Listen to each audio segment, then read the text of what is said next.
Ellie Zarrabian, host of From Chaos to Connection, growing from pain toward community. Are you ready to make the most of your challenges while moving ahead with your dreams? Do you want your spiritual growth to be part of your healing while living your life with purpose? On Chaos to Connection, you will find resources to transform your difficulties into connections with others. Change is achievable. Dr. Ellie helps you make change both within and in the world. Learn to heal past traumas, become more self-assured, and take action in the world. No matter your spiritual background or cultural heritage, we will work together to transform pain and trauma to community and well-being. You can make this world a better place, starting with yourself. From Chaos to Connection starts now. Hello and welcome. I'm Dr. Ellie Zarrabian, and this is my show From Chaos to Connection. If you're interested in the topic of personal growth and building better relationships at home and out in the world, then you're definitely in the right place. In my last episode, I talked about building better relationships at home. And today I'd like to talk to you about building better relationships at work. Again, I know that this is a very broad topic and there's so much to discuss and cover, but because our time together is very limited, I can only tackle one small but important area at a time. Last time, I will also leave more room at the end of the talk in case you have any questions or you want to call in and say hi and hello. I feel that given with all that's going on in the world, it's even more crucial to create a safe space for us to connect and interact more organically and with each other. So if you feel inclined to join me live, please feel free to either call the number on the screen or text your message in the chat box, and I will be happy to respond. If you are from a different time zone and you're not able to tune in live, know that you can always message me privately and I will be happy to respond at a later time. Okay, so to briefly recap what I discussed in my last episode, I had mentioned that as a result of my own upbringing and some of the challenges that I faced growing up, I became very interested early on in learning about people and their relationships. Specifically, I was interested in learning about why people have conflict with each other. And because of that interest, I must have spent the majority of my adult life studying relationships and helping individuals, couples, and families get along better and cultivate more love and peace inside the home. Also, as a result of my own diverse background and living in different parts of the world, I learned very early on how to get along with people of different cultures, races, and religions. And learning and engaging with people of different backgrounds has enabled me to create a very diverse practice where I work, teach, and counsel individuals from all walks of life. In my talk, I shared that the most common issue I see amongst people, regardless of their background, is that people are not born knowing how to have healthy, loving, caring, and successful relationships inside or outside the home. I attributed this problem to a lack of emotional maturity, which stems from lack of proper parenting.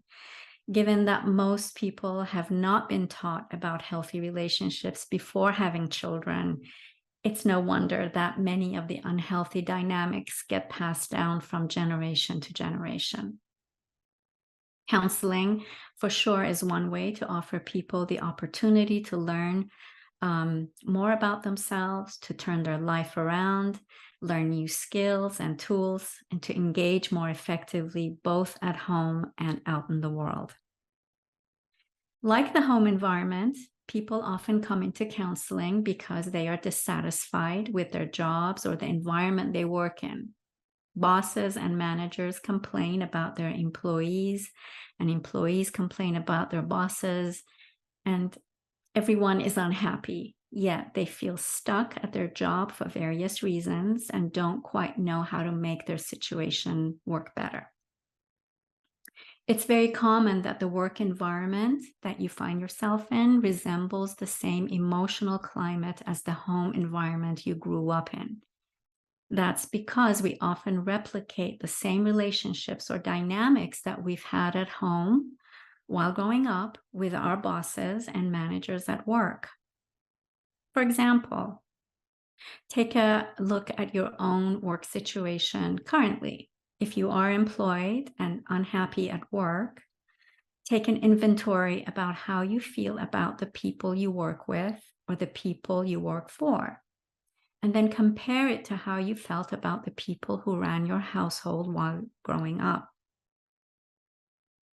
Did you grow up with an authoritative figure that you didn't like much or respect? What are some of the similarities with your current boss or coworkers? You see, for psychologists who study human behavior and interaction, this finding is not a surprise. After all, we realize that our early childhood experiences and upbringing in our formative years have created and shaped the blueprint for how we see and engage with the world. That's why those of us who've had difficulty in childhood often end up having difficulty in our adult relationships as well. So, how do we address this issue at work? Well, that's why many individuals seek counseling.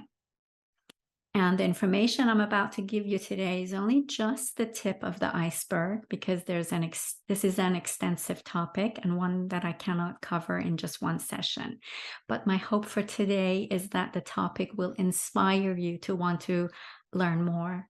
I have an extensive list of books which I'm happy to recommend, so please don't hesitate to ask. Well, it's true that people who work 40 hours or more during the week outside the home are actually spending more time at work with coworkers than they are with their family members at home. So it becomes really crucial that we learn to have better relationships at work too, right? We certainly don't want to have a stressful work environment and then come home to a stressful family environment.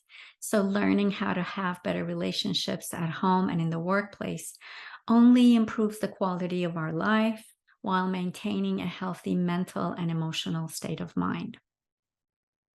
I feel very lucky that over the years I've had the opportunity to work with many people in the positions of being both the employers and the employees. And over the years, I have carefully observed and studied relationships both at home and in the workplace. And just like how I help my couples reimagine the kind of relationship they want to have with their partner, I do the same with people and their work environment. So, together, we work on cultivating an atmosphere of emotional intelligence, a positive mindset where growth can happen, and the individual can build and capitalize on their strengths rather than weaknesses. So, you may ask, what is the problem? Why are so many people struggling with work? Well, research shows that unlike our parents' and grandparents' generation, where people stayed at their jobs for 20, 30 years and then retired with a nice retirement package and a wonderful send off party, most people today change jobs and careers many times over. In fact, I believe statistically, people tend to change jobs every 3 to 5 years and careers every 7 to 9 years during their working years. So, in this rapid, multifaceted, and diverse workforce, the question then becomes, how do we foster a sense of camaraderie, growth, and commitment to excellence when people don't stay at a job for too long? A high turnover rate does not do much good for companies or the employees. Think of it as though it's a family system. If people are unhappy, disgruntled, and find no meaning or joy in their day-to-day interaction with their family members, what is the likelihood that they will stick around and participate with the family? Not very likely, right? Same is true for the work environment. Now, what if a person can't grow at home? There's no room to have their opinion or to make their own choices because someone else in the family is dictating everything for them. Well, same thing.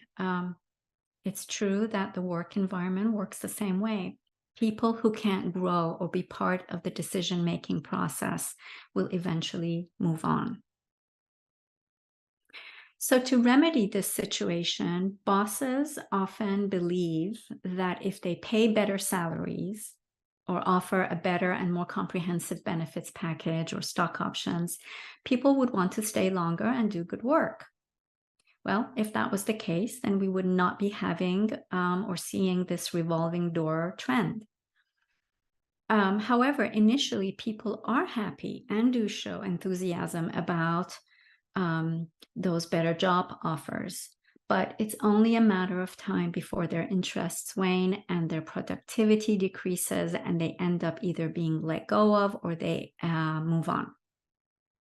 And of course, the pandemic and remote working did not help this situation either. In fact, it's even more complicated these days. Now, employers are scrambling to get people to return to the office while keeping the talent happy in their companies. So, how do we build better relationships at work with all these forces at play? Again, research shows that people have two competing needs at work. And if a company meets both of those needs for their employees, chances are they will get a more dedicated, committed, and hardworking team. The two competing forces in people are called extrinsic or external needs and intrinsic or internal needs.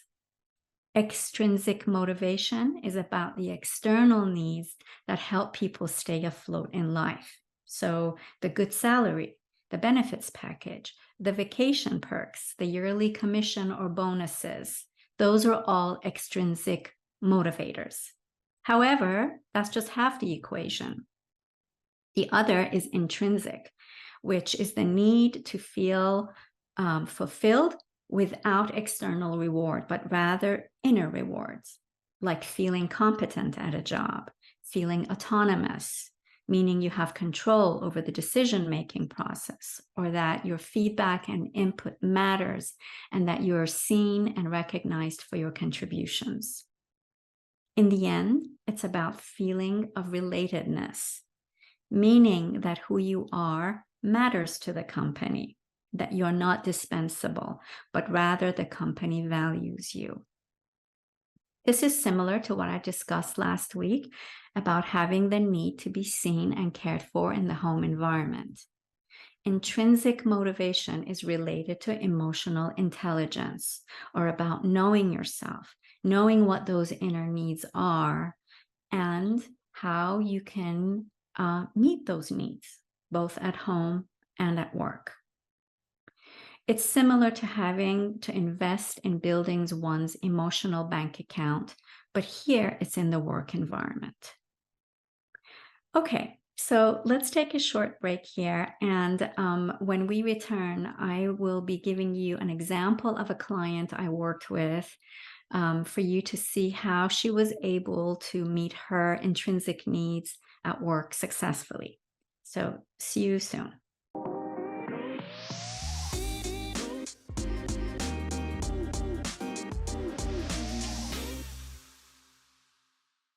Okay, welcome back.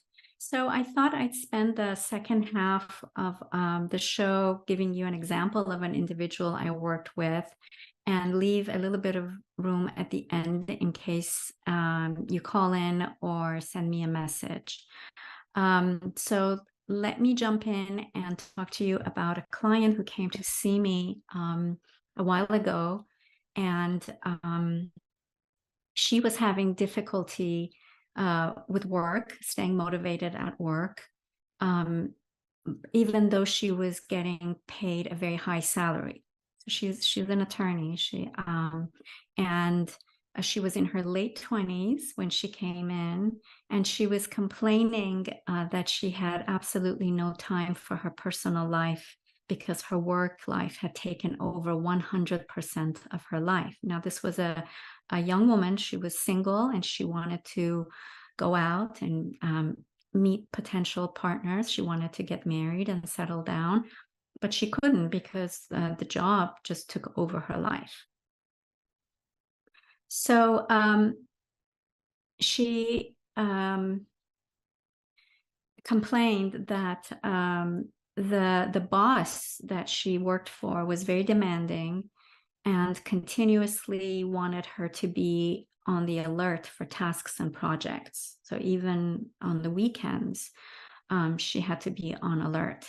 And my client was worn out mentally and emotionally and feeling depressed, and she could barely get herself to work every day. She was feeling so depleted um, that she didn't know what to do, but she also felt very stuck because the job was very prestigious. She worked for a very prestigious firm and her salary was very high. So she didn't want to quit, but she was stuck because she hated the hours that she worked.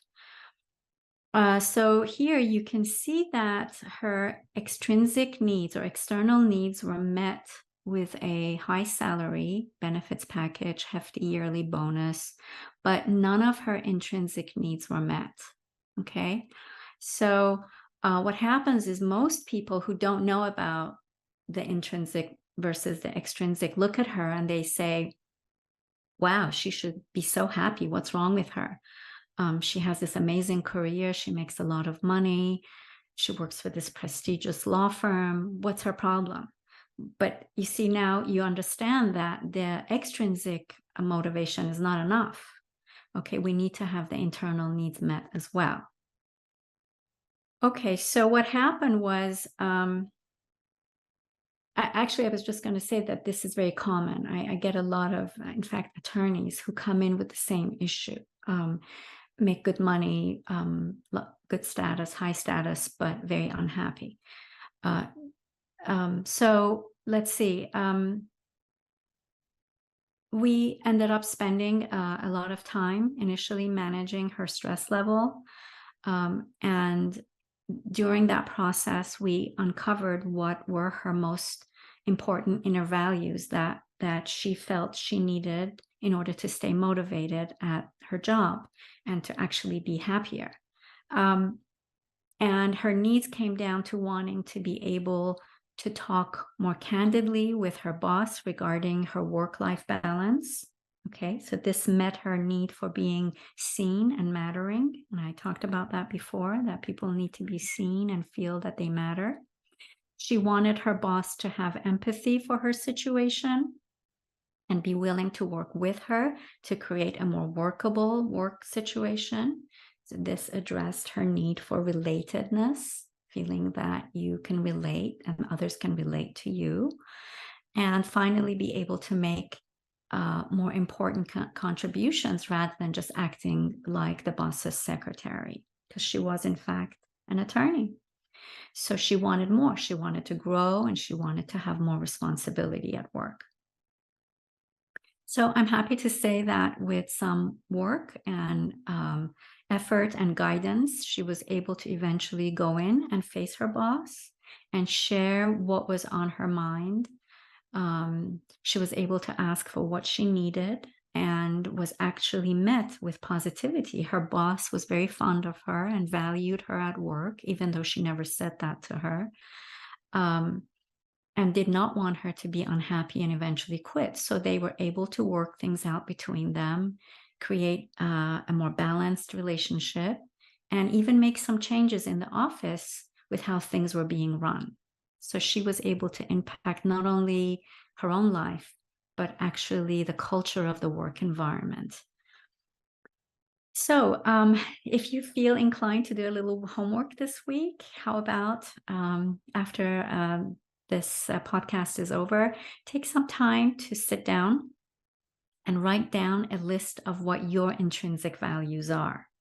Think about what are some of the most important inner values that you, if you had in your life at work, would make you a lot happier and a lot happier just generally in the world. What's missing? Create that list for yourself. That's the process of cultivating more emotional intelligence in yourself. Again, which is about the process of getting to know yourself, what your needs are, and then gradually putting those needs out into the environment. This is how you start to build better relationships at work. It starts with you becoming more clear about your own inner needs and then working them towards meeting those needs in the environment. Of course, if you could use some help along the way, you can always reach out and I'll be happy to assist you in the process. Okay, so this concludes our talk for today. I hope you have enjoyed today's topic on building better relationships at work. Be sure to tune in 2 weeks for our 5th episode. I'm Dr. Ellie Zarrabian, and this is the Transformation Network from Chaos to Connection. You have been listening to Dr. Ellie Zarrabian, host of From Chaos to Connection. Tune in every second and fourth Monday at 2 p.m. Pacific on TransformationTalkRadio.com for more resources and tools to help with healing on your journey of life. You can impact the globe in the most powerful way possible. Whatever your spiritual background and cultural heritage is, you can transform pain and trauma into building community and connection. Join Dr. Ellie in identifying what you need to heal within and in our world. For more information, visit centeronpeace.com. That's centeronpeace.com.